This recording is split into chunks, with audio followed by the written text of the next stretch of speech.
দেখেছেন কি ভয়ঙ্কর দীঘাতে যখন একদম সকাল ছটায়, এটা আমরা একটু হাঁটতে হাঁটতে চারিদিকটা ঘুরছিলাম। সকাল ছটা, সাড়ে ছটা সাতটার হবে।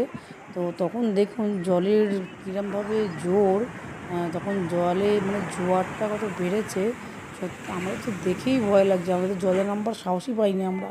কারণ জলে যে এতদিন ধরে শুনছি আমরা যে দুর্ঘটনা ঘটে, তো আমরা এই সকাল সকাল তো এই জলে দেখছি সেরকম কেউ নেইও। আর জলের যে জোরে মানে আছাড় মারছে জল, যেভাবে আছাড় কাছাড় মারছে, তো মনে হচ্ছে যে ওখানে থাকলেও আমরা দাঁড়িয়ে থাকতে পারতাম না। জলের আছাড় দেখেই ভয় লাগছে। দূর থেকে দেখছি এইটাই বাবা ভালো।